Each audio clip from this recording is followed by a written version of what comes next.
Hey guys, welcome back to the AJ Analysis channel, where the first two things I'm reading in chat are, man, such a shame. Pretty much sums it up, right?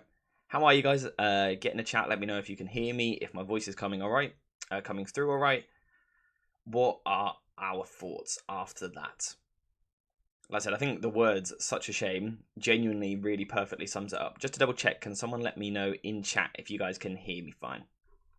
You guys hearing what I'm saying? Are we working?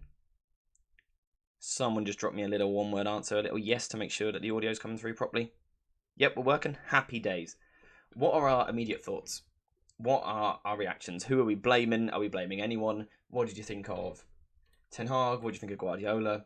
We'll touch on things tactically.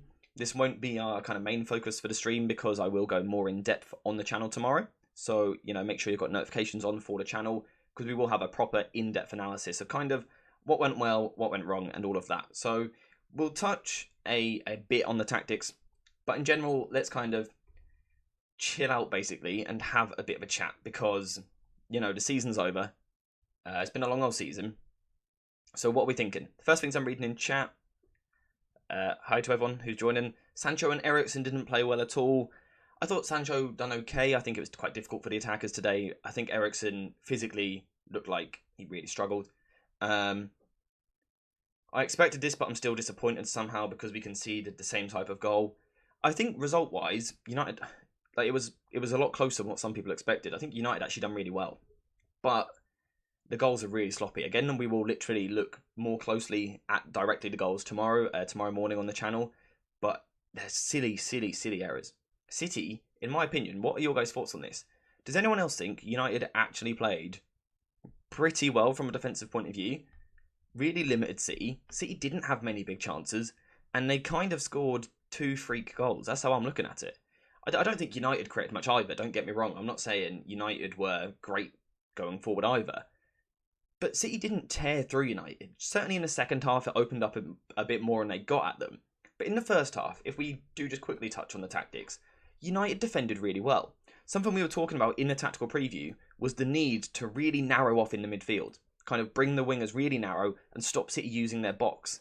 United done that really well for 45 minutes. Now, again, I will touch on it more tomorrow in terms of how City maybe played around this or certain things. But United done a really good job of containing City. And I've got a couple of numbers written down here. In terms of the expected goals from the kind of official expected goals Twitter page, Manchester City had 1.22 expected goals. Manchester United had 1.89. I genuinely think United played well. Do I think United were good on the ball? Not particularly. I think there's some of the same errors which we've seen all season. But I thought defensively United were pretty good. Do you guys kind of agree with this, or what do you think? De Gea puts us under massive pressure. He's awful, has to go. I mean, yeah, I think I'm always careful with giving my opinion on De Gea because I know a lot of people still back him. But the problem you have is that, one, he doesn't feel comfortable playing out from the back, and two, there isn't a target man to go for when you go long. So he's just kind of knocking the ball long, and it's just coming straight back, and it just didn't work. Again, to kind of give some numbers to it, Ortega completed 38 passes, 9 out of 13 long passes, with a 90.5% pass success rate overall. De Gea had a 48.6 pass success rate, just 17 passes, and 8 out of 26 long passes. So Ortega attempted half the amount of long passes, but actually completed more than De Gea. So that's kind of a sign. We didn't play horribly. We had fight. I do agree. Yep. Remind me that last week someone suggested playing Eriksen is a must. He was awful. I think you're referring to our live stream the other day. He did struggle. Physically, he is... I don't know if it's fatigue from a long season or whether he has just kind of reached a point in his career where he just fell off completely. He still covers a lot of ground. He does work hard. He's not turned lazy. But he just can't keep up at all. Physically, he just gets outdone, basically. We showed fight. Again, I do agree. I think we played really well. We was let down by De Gea. What are your thoughts on the second goal? Do you think De Gea should do better? For me, I think the footwork's really poor. I think if the ball is going to bounce twice, if not 3 times, before it reaches the back of the net, and it's come from outside the box, it's not great. It doesn't look good on him. Overall, both teams not really created much. First goal by Gundogan was shocking, but well taken. Second goal is a jammy one, to be honest.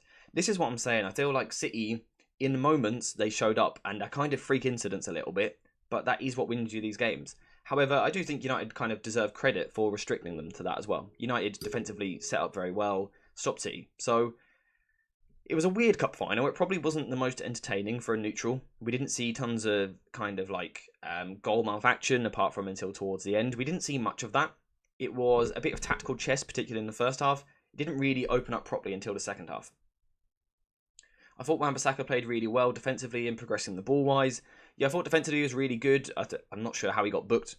I think he barely touches Jack Grealish, but we'll talk about the referee in a second. Progressing the ball-wise, I think he carried the ball well, but I don't think his passing was very good. There's a few opportunities where a channel opens up in front of him, and he wasn't able to find that pass through, so that was a little bit disappointing. Eriksen went missing.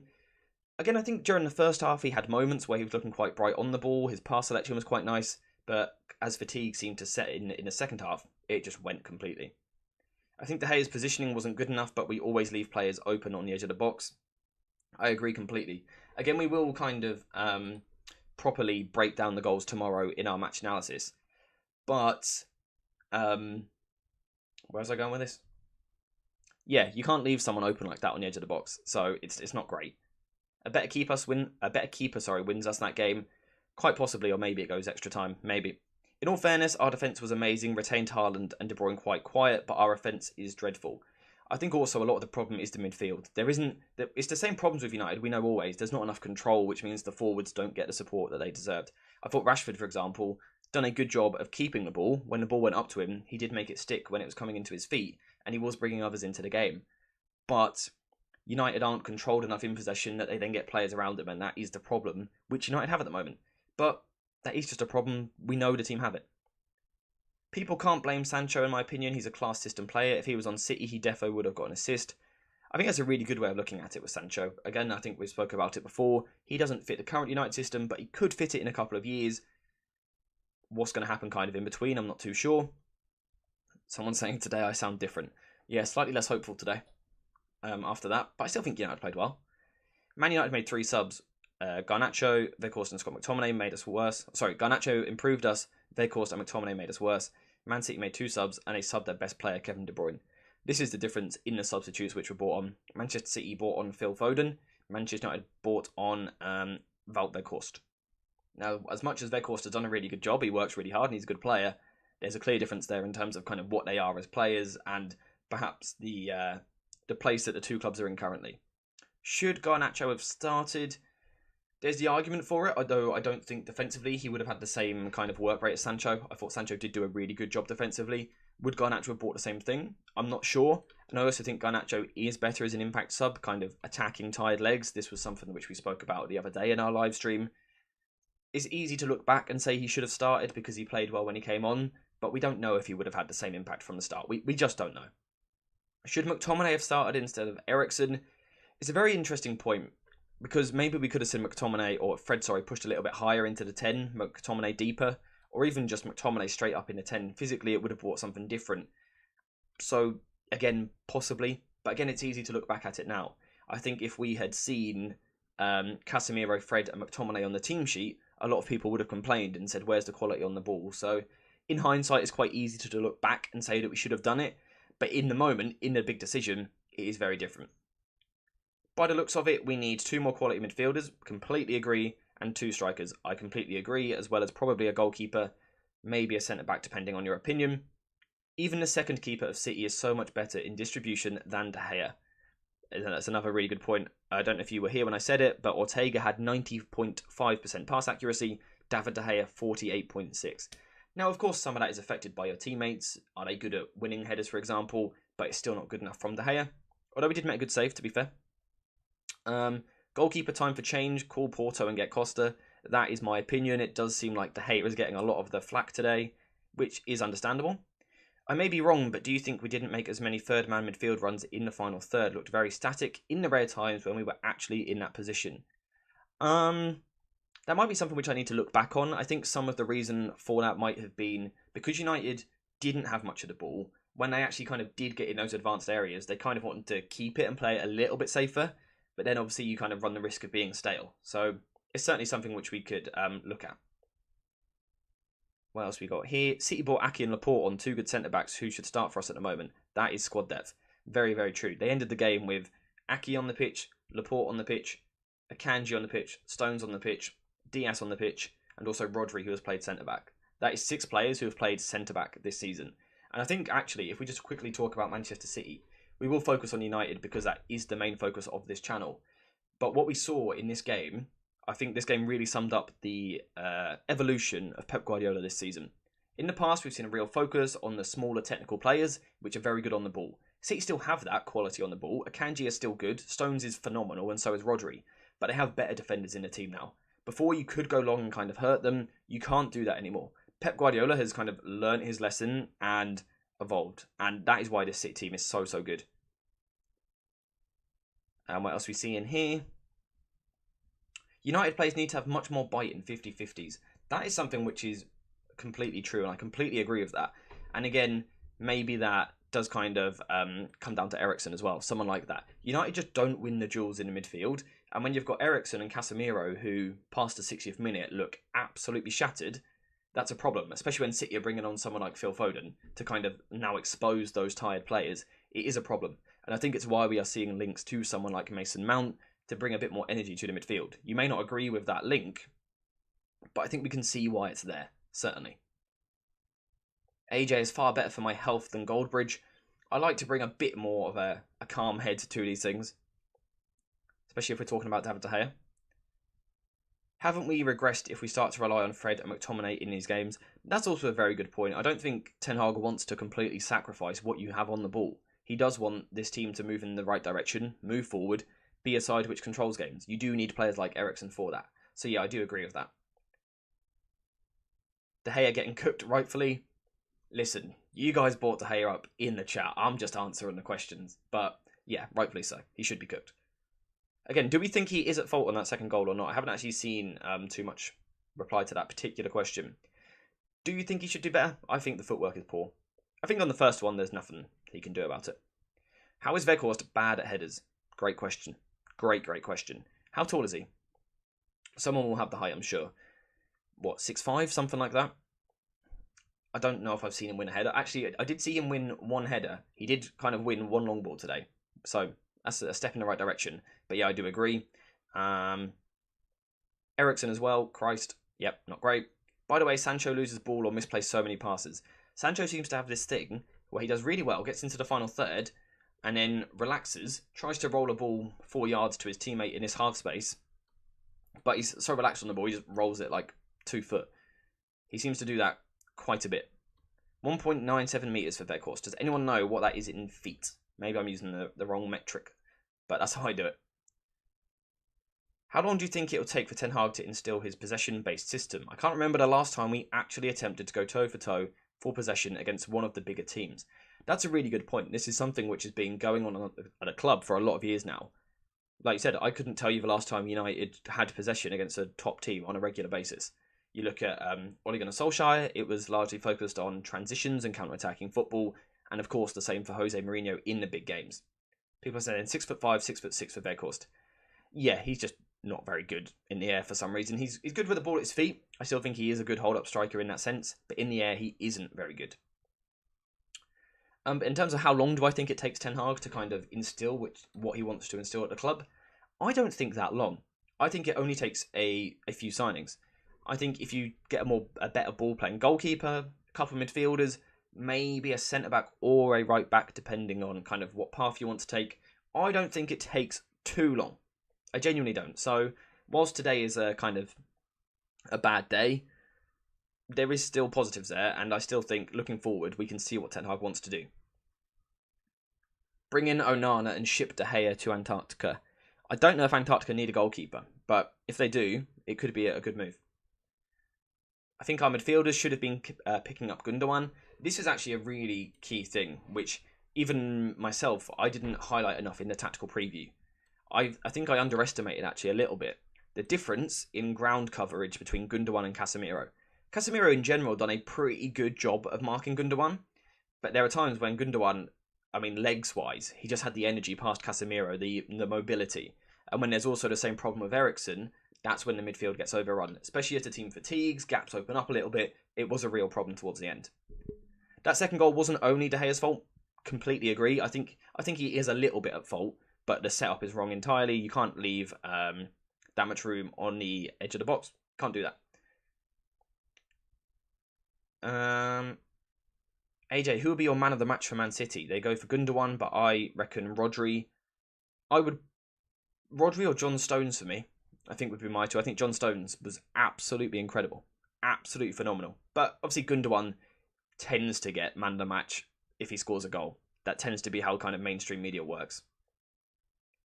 Is De Gea really at fault for the second goal, considering he sees the ball very late? This is why I was kind of asking for your opinion. I just think that the ball bounces too many times. I think he has time. I don't think his footwork is good enough. And I think he should also maybe anticipate that is the direction the ball would go. But he isn't the only one at fault. By the way, guys, there is a lot of chats, a lot of stuff coming through at the moment, which I really do appreciate. If I miss anyone's message, I do apologise. If you want to make sure your message is seen, you can use a super chat. It's entirely up to you guys. If you do that, any money which comes into the channel will either go to a new mic or a new camera. But that is one way you can guarantee your message is seen. But if not, don't worry. But apologies if I do miss anyone's normal messages. De Gea not saving is forgivable to me, but not losing your market in a derby, no less. Very true. Check De Gea's position at the moment of the strike for the second goal. He was ball watching. That's what I mean. I think he could have anticipated it a lot better. Would I take Andre Onana as first choice keeper? I would certainly look at him. I think he would be an upgrade. AJ, I got to go. Enjoy the rest of your evening, mate. Hope you have a good day. To be honest, both goals are freak concessions. However, we saw how poor he was again in possession. This is why I think to an extent Ten Hag deserves credit, because the goals from Manchester City, in terms of the chances they created, were freak incidents. Gundogan, he scored 2 goals. He had 0.05 XG in this game. He didn't score big chances. He scored freak incidents, genuine freak incidents, and United restricted them to that, which, if you look at it that way, is actually a positive. De Gea froze on that Rodri chance as well. What one was the Rodri chance? I can't think of it. Let me know what the Rodri chance was. Did you notice Højlund dropping deep many times throughout the match? Especially in the first half, he done it really well. But he was forced to do that because United were containing them. Again, that is something which I will go more in depth in on the channel tomorrow in my analysis video. But yeah, Højlund did do that very well in this game, and he looked really complete. Eriksen is always flat-footed, and Sancho is so undecisive. I agree. We can't go toe-to-toe with the big teams because of the kind of players we have. And that is the problem. That's why Ten Hag needs to be backed in the window moving forward to get the right type of players in. Bit unrelated, but do you think that Ollie was unrightfully criticised at United? Sure, he had an awful last season, but the 2 seasons before that, he did quite well. I think Ole Gunnar Solskjaer did really well, and I think even myself, I was a little bit harsh on him. I just think he was always going to be limited in terms of at the top level. I think the ceiling is higher with Ten Hag. However, he certainly raised the floor of the club, which is what the club needed at the time. So many positives. We're not too far from challenging City. Good signings, good management. We have a good coach and clear of Deadwood. I agree. AJ, if we get a quality midfield, we might need to check on a cheaper option.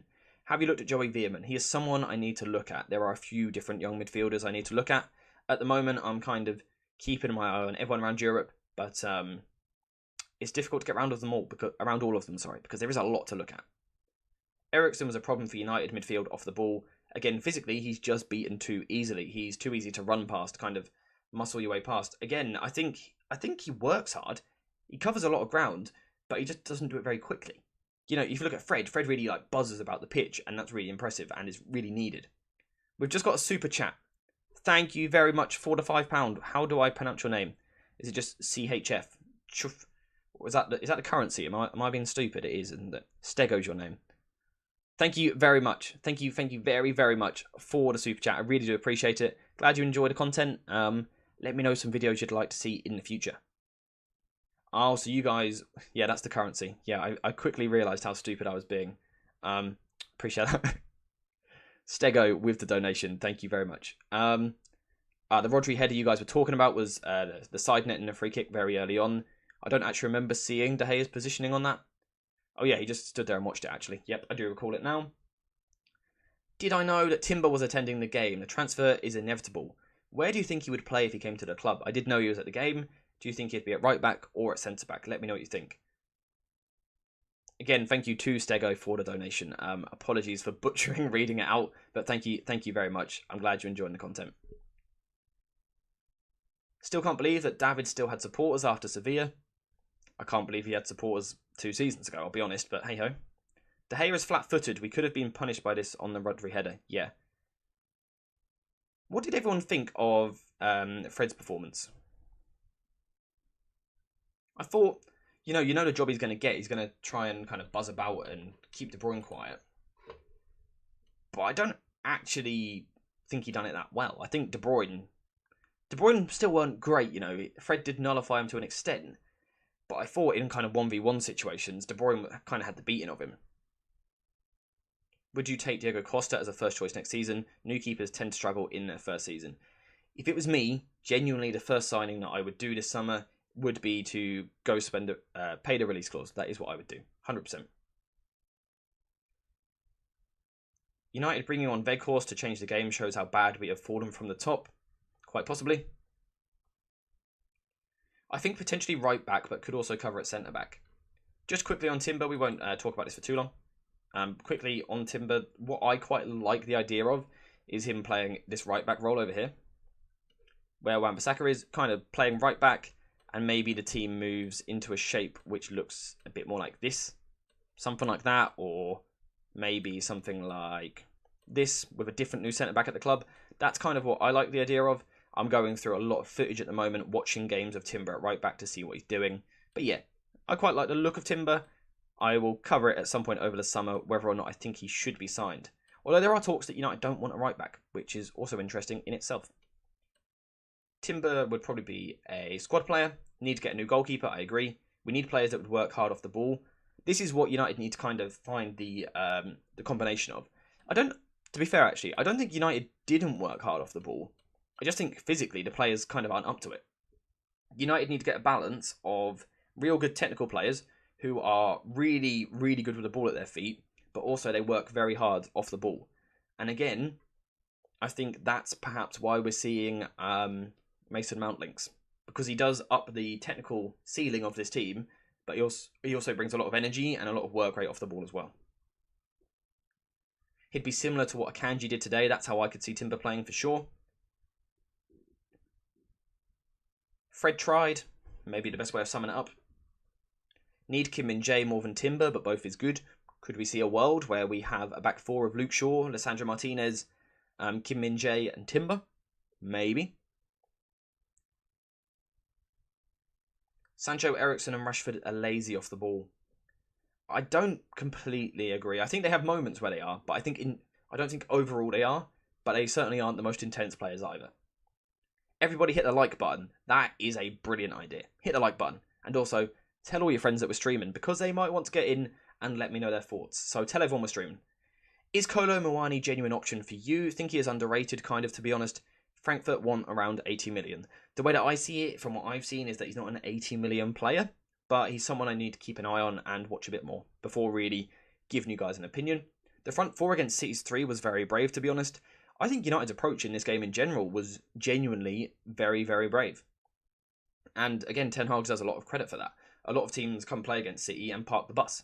United didn't do that. They put pressure on the ball. The first half of the game, the area where the ball was the most was the middle third and City's defensive third. If you check the stats at half time, that is where the ball was, which kind of highlights how well United pressed.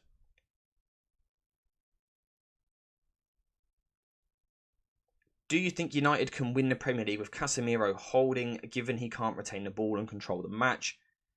In this particular team, no, but I think if you get the right players around him, get better technicians around him, then I think you can, because there's less emphasis on him needing to control. If he's your main controller, you have a problem, but I don't think he has to be the main controller. City players work so hard off the ball, and of course they're also technically gifted by Walker. And even Walker, I was having this conversation earlier, Walker's kind of the weak point from a technical point of view, and he's still pretty darn good. But like you said there, they work so hard. Grealish, the way that he tracks back is absolutely phenomenal. Bernardo Silva on the right-hand side is one of the best pressing players in the world. De Bruyne covers a lot more ground than what people give him credit for. Rodri's brilliant off the ball. Gundogan, Haaland has pressed pretty well this year and is also tracking back and winning the tackles. There's differences here between City and United. Should Martial have played in this match? I believe he was injured. How optimistic am I about the sale happening before next week? I'll be completely honest with you. I have no idea what's going on with the sale, so hopefully something happens, but I don't really know the situation. I'm kind of as lost as you guys, I have to be honest. Casemiro showed at Madrid he's very good at quickly getting it to better players on the ball. Exactly, I think he can do it. Fred did okay keeping up with the Man City midfield. Mount is a big improvement, I agree. What do you think about Rabiot? His stats are really good and is a good ball carrier.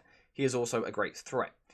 Rabiot is a player which I've been watching the past week or so, a lot of footage of him from Juventus this season and also France at the World Cup.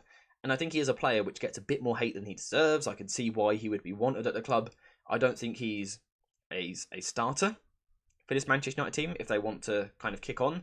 But I think he could be a good squad option as a backup on a free transfer. That could work as long as the off-the-pitch stuff is kind of sorted and dealt with. Just take a pause for a second, actually. Everyone have a drink. It's important to stay hydrated when we're all sad.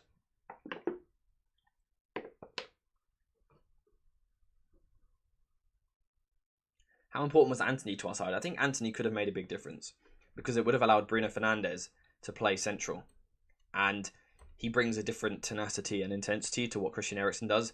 And maybe we would have won more duels in midfield. Maybe the ball would have gone better, a bit quicker, a bit better quality.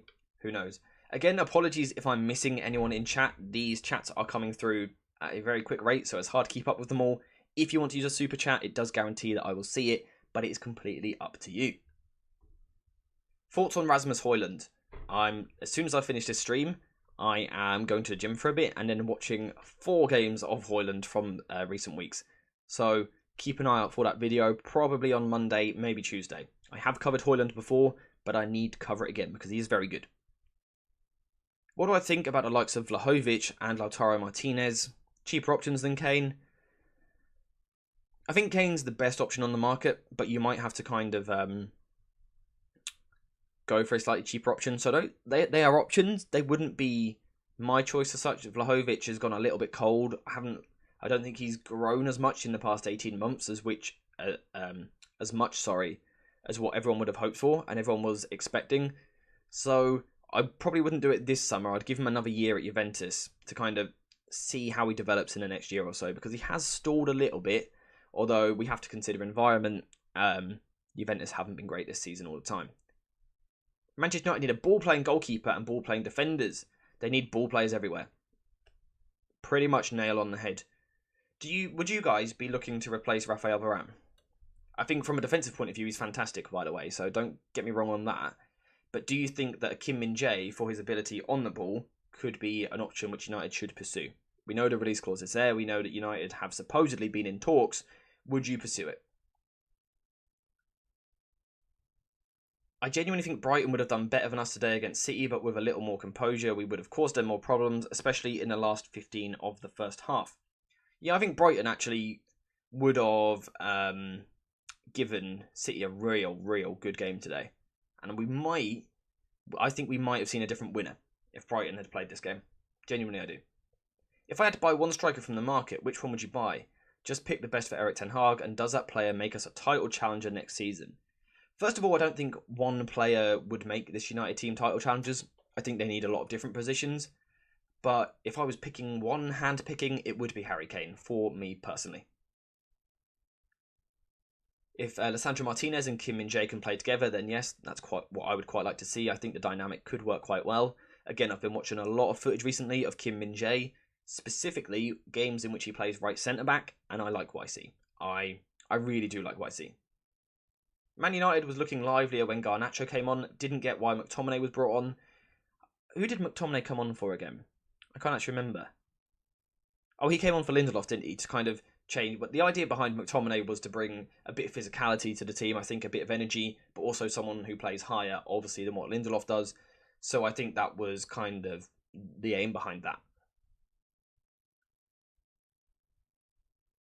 Everyone keep mentioning not homegrown players. Remember, if we want to offload our Deadwood, we need to buy English players. That is true. That is something which has to be considered. Of course, to an extent, some of your young players can provide that. But yes, it is important that we keep an eye on that when we are talking about transfers. Yeah, Varane can't stay fit. I think Kim would give us a real consistent partner for Lissandro. I agree. I think he's better on the ball as well. I genuinely do. Someone else saying about the homegrown thing, that's what a lot of people are forgetting. With McTominay, Maguire and Jones leaving, we're losing a lot of players with homegrown status. That's very true. And again, it's why someone perhaps like Mason Mount is linked, Harry Kane, Declan Rice. I done a video on Declan Rice the other day if you want to check it out. Or if you have already, let me know, did you enjoy the video? What do you think of Declan Rice? What is my opinion on Gonzalo Ramos? Very, very, very good. Very good. Really like him. Is he ready for the big move just yet? I'm not quite sure. Gone a little bit... he's plateaued a little bit in the second half of the season, but Benfica in general did. But I do watch a lot of the Portuguese league, and I think, yeah, he is a very good player. No tactical analysis needed, just bin De Gea and we win that simple. Maybe. What do I think of Milinkovic-Savic and Barella next to Casemiro, both press resistant? Milinkovic-Savic, I just haven't watched enough of him, to be honest. Barella, really good player. He could be an option for United, to be fair. If Mason Mount is an option, then maybe Barella could be as well. Do Inter have a chance against City? Have you been following Inter's season? I haven't followed Inter's season massively, but I've seen all their Champions League games, and I've seen a decent amount of their games in the league. I think they have a chance. I think their system could be very useful against that Manchester City team. So yes, I do think Inter have a chance. So if you are Manchester United fans, the treble isn't guaranteed, so don't worry. There's a chance. Inter might stop it. A top number 9 cost us this match. Possibly. What do you think on that one? What did you think of Rashford up front? McTominay missing the header from under the crossbar. I'm getting flashbacks. Why did you have to bring it up? Now I'm getting flashbacks. It was so close, wasn't it? It was so close. It could have been so different. We could have been in extra time. We could be celebrating a win right now. Wasn't to be. Rice is good, but not 100 million. Maybe. If we got Rice and Kane, what's the point having Mount, to be fair? Also very true. I don't see a world where we sign Rice and Mount. Doesn't really kind of make sense in my head, personally. I think our centre-backs, except Maguire, are really good on the ball. They are press-resistant and intelligent. They have gotten us out of press a few times all on their own. I think Lisandro Martinez is. I think Lindelof is. And I think Shaw is. I don't think Rafael Varane is press-resistant. I think he's good. Don't get me wrong. He's still very good. But in terms of press-resistance, I mean, did you see the way that John Stones was turning for City today? Varane can't do that. I'm not saying Varane should be sold or replaced, by the way. I'm asking the question, do you guys think it? The first goal and the time of the goal really hurts. We haven't even spoken about that. We haven't even touched on that. That's how much went on in this game. 12 seconds. 12 seconds into an FA Cup final and the ball is in the back of your net. Awful. Like, I wasn't even angry or annoyed. It was just pure shock. I just kind of sat back and was like, oh, okay. That just happened. Mental. Mental. We need a centre mid, a backup for Casemiro, a ball-playing goalkeeper, and a right-back. And more importantly, we need players that are comfortable on the ball and would work hard off the ball. That last line especially really hits the nail on the head. AJ, if I have time, you can get into South American footy. So many talented players. There's a few players in South America which I want to watch. Andre is one which I'm a big fan of for Fluminense, and the way that they play football in general is really good. So yeah, I do want to get more into watching that. Inter are in good form, winning against Torino now. Is that literally live? What's the score in that game? But yeah, they are in good form. And like I said, I think they have a chance. Could Rabiot play CDM? As a backup, maybe. I wouldn't see. He can't start that position for me. But yeah, maybe as a squad player here and there, he could if you really need him to. But again, I probably need to look into it a bit more. Rashford played okay, but I think the whole attacking forward gassed. The team looked shattered. I think when that second goal went in, I can't remember what minute it went in, but when City scored their second, United then had a 10-minute spell where they looked completely done. Completely finished. And at that point, it looked like we could see another embarrassing scoreline. Luckily, they kind of got back on track and done really well. But yeah, I was worried around that period. All the chats are flying in right now. Thank you guys so much. I hope you are enjoying the chat. Like someone said earlier, if you could leave a like on the video, it would be greatly appreciated. And also, if you want to use super chats, it will guarantee that I see your message. I'm trying to get through as many of them as possible though. Anyway. Honestly, I thought we would collapse after the first goal went in. Yeah. We've seen it in the past. We've seen it this season. So, in general, I think the team reacted pretty well. I thought the mentality was quite good. And it did show growth for the team this season. 5 realistic signings if we had 500 million. Okay, don't hold me to this. This is off the top of my head. Diogo Costa, Kim Min-jae, Declan Rice, Harry Kane. You guys can pick the 5th. Something like that. Rashford is not deadly up front when compared to his output from the left. I'm really interested to see how Rashford's going to kind of grow and be used in the future. I think next season we might see a role change, and I will cover that over the summer. Is Diogo Costa really worth the money? Only followed him in the World Cup and he killed all his hype. The one thing I would say with that is, I'm not saying this in a disrespectful way, do not base Costa on what you saw at the World Cup. He is unbelievable. Genuinely unbelievable. Excluding the penalty, we had 0.3 XG. Is that true? I thought we had more than that. The XG which I've got, and the stat might be wrong, this was from the expected goals Twitter page, was 1.89, which would make it, what, just over 1 without the penalty? You know what hurts? City were not even at their best today and they still won, shaking my head. But that's how I see it. It feels a bit like a missed opportunity, doesn't it? It does feel like United could have won this game, and maybe that's why it hurts more. What I will say, though, is United do deserve credit because they made City look a little bit average at times. So, you know, United, it wasn't like City just didn't turn up. United stopped them from turning up for a large period. Kim Min-jae is world class with the ball at his feet. I completely agree. I think he's one of the best ball-playing centre-backs in the world at the moment. Do Kane, Caicedo, Mount and a goalkeeper guarantee us the league next season? I wouldn't say any signings guarantee the league just because City are City. They're absolutely phenomenal. They're a machine. But those signings put a team a lot closer. Need to get Frimpong for right back also. Wan-Bissaka did improve. He's still not good enough. Frimpong's a player which, you know, we've been linked with quite a lot. Timber at right back is another option. But the talk recently is that Ten Hag doesn't want a right back, and that Wan-Bissaka and Dalot will both be saying. Of course, Dalot extended his contract, so who knows? Maybe we will not see a right back. Florento Luis could be a good Casemiro replacement. I don't know why we're not looking at him. He's DM, and he's one I'd like us to get. He plays for Benfica. Again, I don't know if you were here earlier when I was saying it. Benfica are a team which I watch a lot. Florentino Luis is really good. What I would say, though, is that in the past 3 months, he's dropped off. He's another player which has kind of plateaued a bit and has actually found himself out of the team at times. But certainly watch it. Certainly watch him because he is very good. Why are we not going for a goalkeeper? We never play out from the back with De Gea. I think we will end up going for a goalkeeper. AJ, do you think Kim Min-jae has enough pace to play a high line? Yes, for a few different reasons. One, I think his speed is a little bit underappreciated. He's not the quickest in the world, acceleration-wise, but once he's got up to speed, he is actually pretty quick. But also, if you look at Newcastle, if you look at the high line they play, and when they press, they do go high.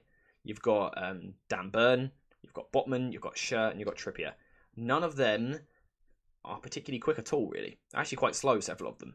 And the reason it works is because, one, the rest of the team presses very well and puts pressure on the ball, but also because they have a goalkeeper behind them, which sweeps up very well. So I think Kim Min-jae would be okay, alongside Lisandro Martinez, as long as you have better pressing forwards and also a better sweep keeper behind you. I think it could work. Should we sign Kang In Lee before Brighton make him a new Matoma? I'll just have to be honest, I haven't seen enough of him to really give you an opinion. Thoughts on Ugarte? Wonderful footballer. I watched him start of this season was when I started watching him. Played really well. I think he's a really good player. I did cover him a few months ago. I don't think he's what United need, but I think he will move for big money this summer, and wherever he goes, I'm confident he will be very good. Maybe someone like Chelsea or Barcelona. I think he will do very, very well. Would Kim Min-jae want to be back up on the pitch? Back up on the bench, sorry. I can't read.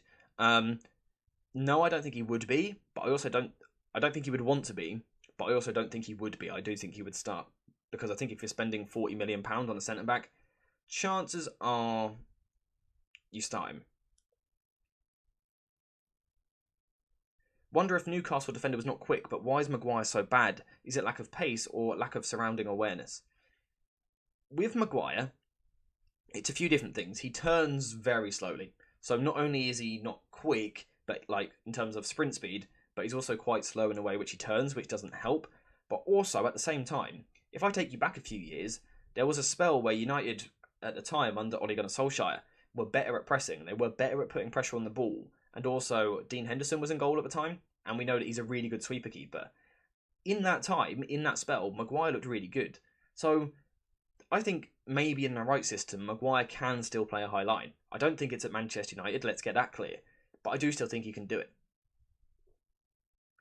In another universe, we are looking at Kakare. We can dream. It's probably too smart for United to do it. I would love Kakare. He's the one which kind of my brain keeps coming back to him. You remember my video on Enzo Lafay? Do you think we will go for him still? I think he's someone who deserves a move. Do I think United will go for him? I'm not sure. Is he quite ready for United? Not sure. But again, I think he's a player which will be on the move this summer, and he's really good. So definitely watch him. United stopped City from creating anything. Please do not say City didn't play their best. That's my opinion on it. I think City weren't at their best, but also that's largely because United done a very, very good job of stopping them. United deserve credit. And like I said, I will be doing a video on the channel tomorrow morning kind of looking at that. So make sure you're subscribed with notifications on so you get to see that. Maguire never scans his surroundings. Yeah, he certainly still has weaknesses and his turning radius is poor. Yep. Talking of better pressing forwards, we need more because aside from Anthony and Bruno, Rashford and Sancho don't press with intensity. Look at Newcastle, their forwards are pressing machines. Kind of on that topic, I will be looking at the press over summer and why I think United can press in a different way to what they have this season, in a very different system in terms of off the ball. I have the idea already in my head, we just need to see the signings to match it. I think Ten Hag might go for a very different pressing structure next season, which will focus more on the midfielders rather than the forwards, and I think we could see something which works quite well. Even, for example, if you have Rashford and Kane up front, who aren't actually the best pressers in the world, I still think it could work, so just bear that in mind. I think Ten Hag will go back for Felix if we don't get Kane. Genuinely, I have no idea. What did you guys think of João Felix's impact in the Premier League? I think he's a very good player. I don't think he's been used in his position for a few years now, though. That match gave your conclusion. I just don't see Rashford as a number 9. He looked out of place, but by the looks of it, Ten Hag would like to do the transform. I get the idea that if we don't see the big striker come in, the Harry Kane, I do get the feeling we might see Rashford moved inside next season. What do I think of it? Not too sure. Not convinced. I've never thought he's a striker, but he does seem someone who's willing to learn. We've seen Ten Hag improve players in new positions before, so maybe he could do it. Newcastle forwards are physical. Our forwards don't like physical contacts. It's very, very true. I hope Ten Hag doesn't move to counter-attacking football. Let him do what we got him for, possession-based. He needs the right signings to do that. He needs to be backed in the summer. But if he is, then we could see it, for sure. How optimistic am I about Ahmad coming into the team for next season? Genuinely not particularly. I'm not particularly confident. I think when you've got, in terms of wingers, on the left-hand side, you've got Rashford, Sancho, Garnacho. On the right-hand side, you've got Anthony and then again Sancho. United are going to have, if you add Ahmad to that, 5 or 6 wingers for only 2 positions. So, yeah, it's a little bit difficult. It would seem like a waste to send him out on loan again, but it would also seem a waste to just have him on the bench. So I'm not sure. I will cover it at some point. I'm not sure. We need to press in a different way, like Arsenal, City and Newcastle. Yep, again, I will cover that on the channel over the summer. Maybe I'll do it a bit sooner than I was planning. Maybe I could do United should sign these players to do this pressing structure. Let me know if you would like to see that. We could do it a little bit differently. How high do you think Brighton will go? I think they could knock around European spots and will transform into these really struggle to speak them, into clubs like Dortmund and Benfica. I'm really unsure on Brighton. I think they're very good now. They run so well. But it is difficult when your best players keep getting taken off you to keep going again. It is a very difficult thing to do. So we'll have to see. They have to get their signings right every year. At the moment they do, but we'll have to see if that continues. Ten Hag has always been closer to Klopp than Pep. He likes the ball to move quickly and with purpose. He doesn't value possession for the sake of it. Yeah, and I think that might be what we're seeing a little bit with some of the targets we've seen reported this summer. Again, Mason Mount is closer to Liverpool and Jurgen Klopp than he is to Manchester City and Pep Guardiola. So I do think you have a very good point there. Another person saying I think United will be more like Klopp Liverpool rather than Pep City, and I do agree.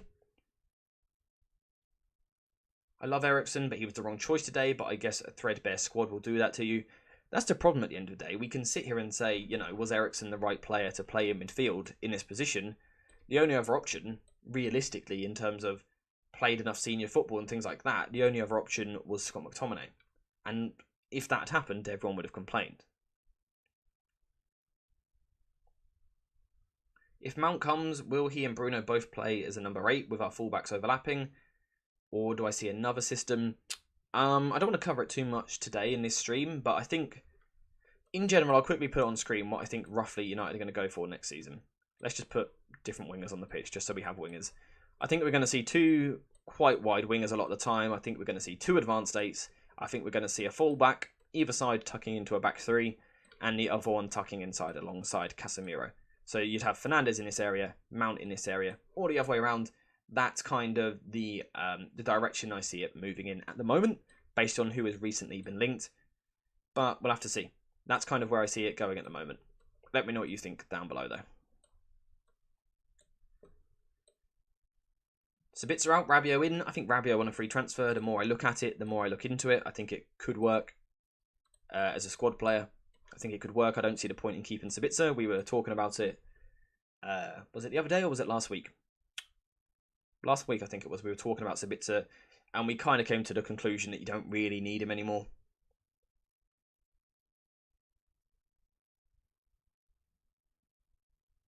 Do you think Rashford will play more as a striker if we get Højlund, allowing Garnacho to play more?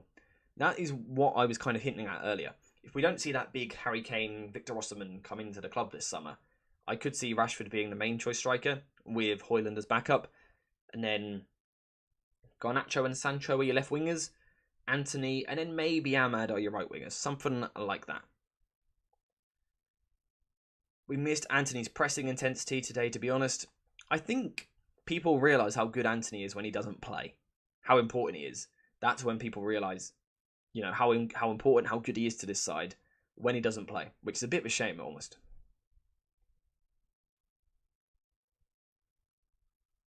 People haven't realised yet that Ten Hag likes having 2 8s around the box. Watch all of the weird places Fred has ended up this year. It's very true. And if you look at Ajax last season, they played with 2 high 8s in Gravenberch and Bergwijn, and they really pushed really high. And, Ten Hag was doing this 3-box-3 shape last season. This isn't a new shape. Obviously, we're seeing City use it on screen here. Arsenal have used it. Barcelona have used it. Ten Hag done something very similar last season with Ajax. So that could be the direction this is taking him. AJ, after this match, do you still fancy keeping Sancho? Personally, for now, yes. We're just going to have to see, because I didn't learn anything different. United were still playing in transition, which we know still isn't his strength. I still think he's better in the sustained possession. We just got to see if United reach that level of sustained possession, though. We'll just have to wait and see. This team can't dominate possession, not even with Pep. Tactically, we still play Ollie's style of football, counter-attack. And that is largely because of the personnel. Yeah. The likes of David De Gea, the likes of Wan-Bissaka to an extent, Rafael Varane to an extent, Casemiro, Fred. These aren't players which want to slow possession down and play nice football. Quote, nice football. My interpretation of nice football. Would love the vid on a pressing structure and players for the job. Also a gameplay for away games. That's what costs us this season and big teams. That's a good point, actually. We need to cover at some point on the channel kind of what is United's problem with away from home, because it doesn't go very well against the big teams. So yeah, we will cover that at some point. And the pressing structure, we'll certainly see it at some point. Maybe I'll recommend some signings that we could see for that. Absolutely. Ahmad needs another high-level championship loan or lower table Prem team. I agree. Personally, I think that is the case. But if he is to do that and go on loan, it needs to be to the right club which plays the right type of football.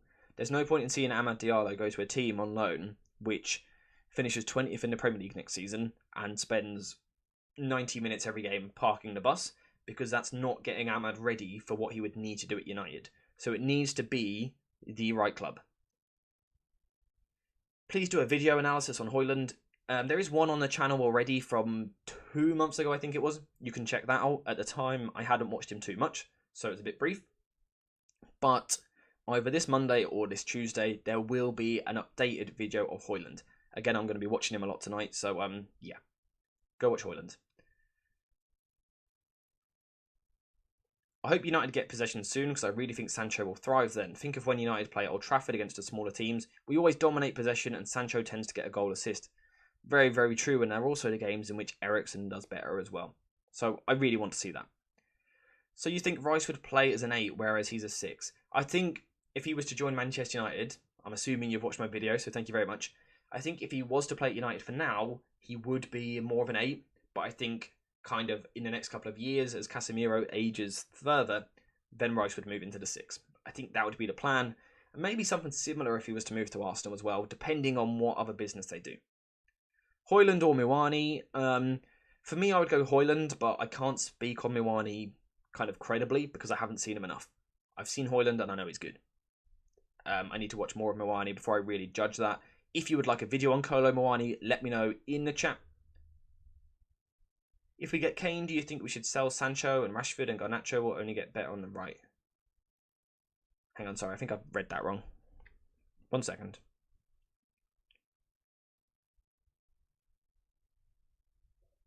Sell Sancho, Rashford and Garnacho will only get better, and on the right, Ahmad and Anthony will get better too. Possibly that I could see that happening, although I think maybe in that scenario, Ahmad probably gets loaned out, and Sancho is the backup right winger, I would think. Is Sancho a sellable asset to help us get better in other positions? He is, but genuinely, I think there are enough assets at the club which could be sold. I think McTominay would generate a good fee. I think Maguire, hopefully, would get a good fee. Someone like Fred, if he was to go. Dean Henderson, if he was to go. There's Donny van de Beek, which can go. There's the likes of Telles, Eric Bailly. There's a lot of players which can be sold still. Højlund is a must. What's the talk? About 40 to 45 million? It looks like quite a good move to me. He's very raw, but he is very good as well. And like I said already, there will be a video on Monday looking at exactly that. I always forget Donny still plays for us. It's mental. Some of the players which are still at this club.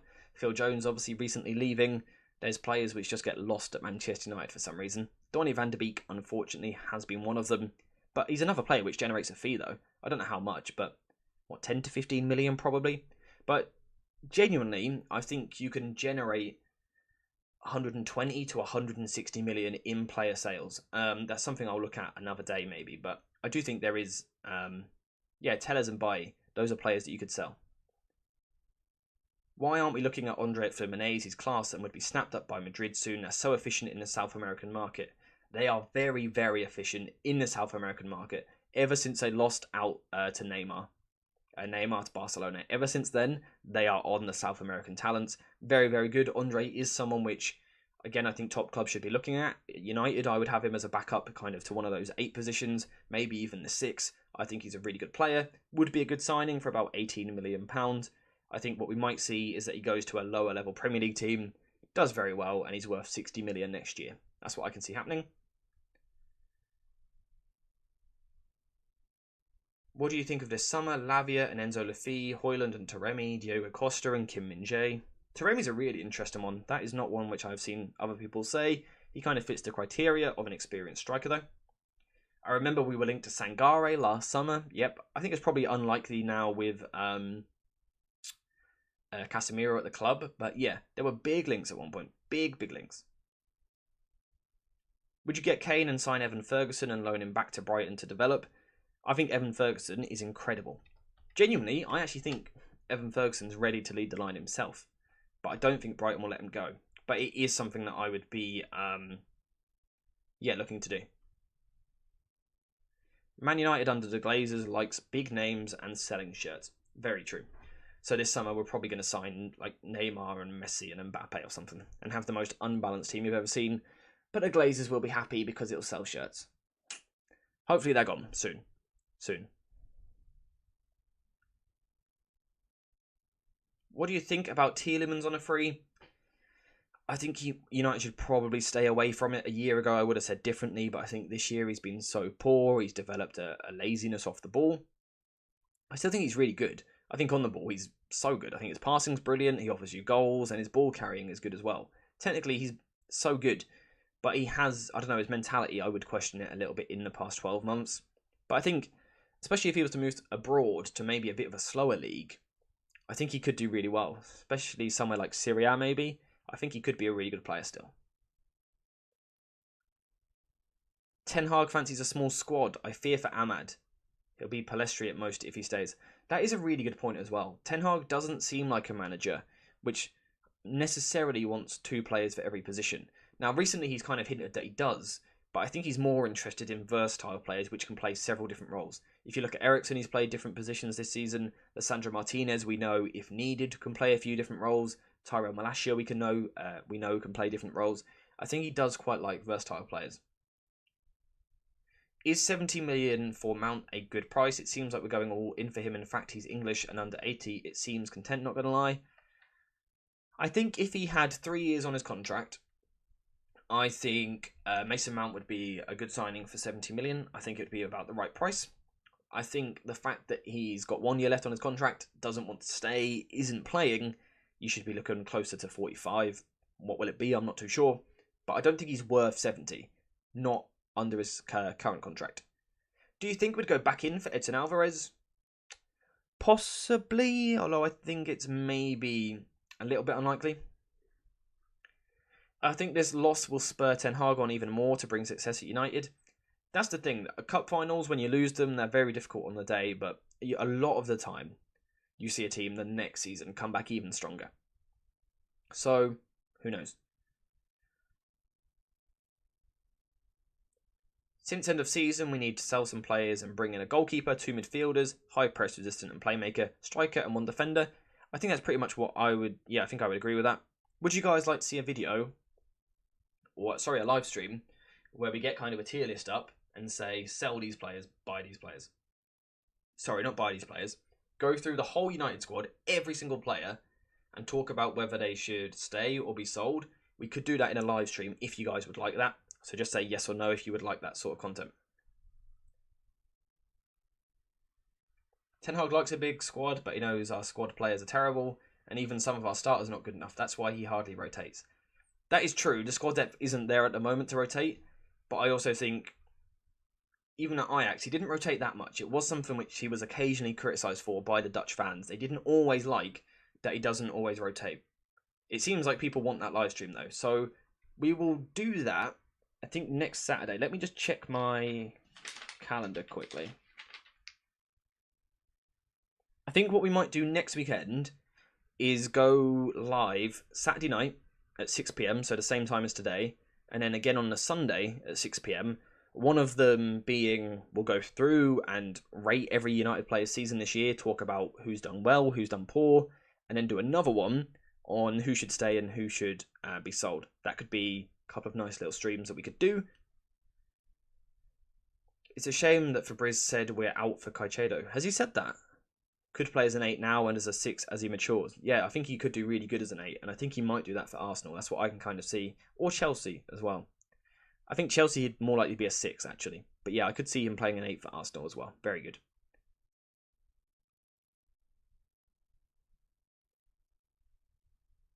How good is Kobe Mainu? I really like him.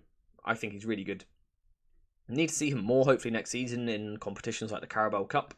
But maybe he could become a bit of a Casemiro backup next season if we don't see someone signed in that area. That could be something that we see. Let's say the likes of Fred and McTominay are sold. Maybe he gets a bit more game time next season. But I also think Ten Hag is very, very smart. I think he kind of knows that you can't just chuck players into unstable environments. United are an unstable environment at the moment. It's the same reason we haven't seen Zidane Iqbal much this season, because United don't control the games. To expect an 18-year-old to do it, even if they're very good, it's a big expectation. So, someone saying I think Mainu is ready. He's physical and good on the ball. I think he's ready for more game time. I don't think he's ready to be a starter. But hopefully next season he either gets a loan or we see him playing on a regular basis. AJ, for you, will you let Rashford go and bring in Mbappe? For me, no for Mbappe, but not really issue of Rashford go. We can restart the team. I wouldn't be letting Rashford go personally, and I don't see a world where Ten Hag does. I think Ten Hag loves him. It's what Fabrizio Romano has said ever since Ten Hag came into the club, that he likes Rashford a lot. I'd be keeping Rashford. Would I take Mbappe? I think most people would take Mbappe because he is incredible. Off the ball, he maybe doesn't offer you certain things which you would want, but he is unbelievable at football. So it's a weird one to balance out. But I'd keep Rashford. I think his role might change next season, and maybe his performances will be affected by that, but I would still keep him. Everything we are saying won't happen unless the Glazers are out of United. Very true. I done a podcast with Atlantis Football. We recorded it last week. It's on his Patreon if you want to check it out. If not, it's clipped up on his YouTube channel, which you can check out, Atlantis Football. Really good. And that was something that I mentioned in that podcast. That we talk about all these players we want to sign or whatever, who fits the club, the profiles, whatever. If we don't know who the owners are, it's really difficult to see what sort of money is going to be spent. But definitely check out that podcast. It was a good talk, and I probably will be doing some more as well. We kind of evaluated United's end of season and spoke about a couple of transfers like Harry Kane and why he could help maybe United kind of move to a Champions League push rather than a Premier League push next season. So definitely check out Atlantis Football. Really good channel.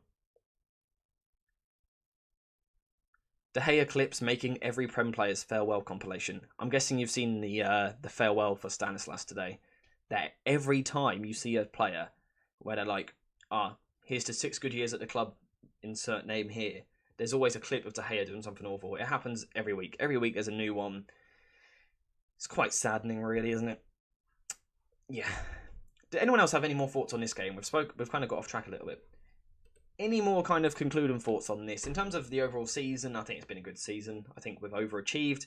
I did not expect a trophy and a cup final and a top 4 spot this season. My predictions, which I've done with some friends, I didn't even have United in the top 4. So I think United have overachieved. Where am I from? I'm from England. We need Qatari as our owner, not another businessman. Yeah, I think that'd be my preference, although I don't know the ins and outs of it, so I'm not going to go into it too much.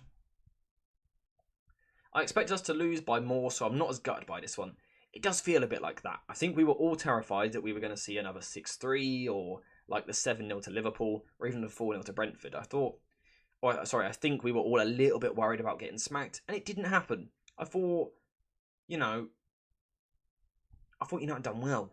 I thought United done well overall. Will I do a reaction video to my pre-season predictions? I might do. I can't actually... Did I do a pre-season prediction video? I can't actually remember if I did.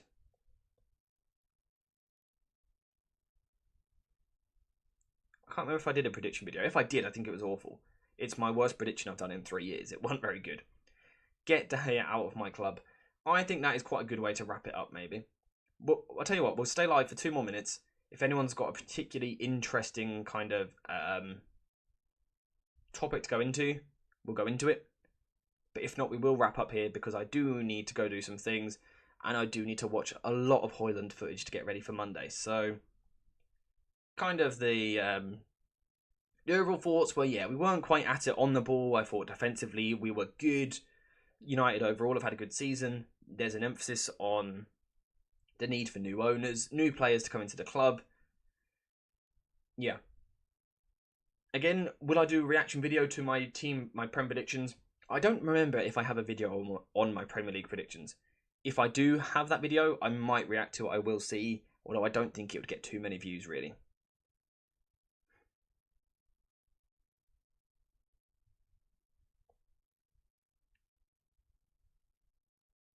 That last comment there, really spot on. I think Ten Hag got the tactics spot on. 4-4-2 defence whilst pressing with midfield 2, creating a box with front 2 to stifle Rodri.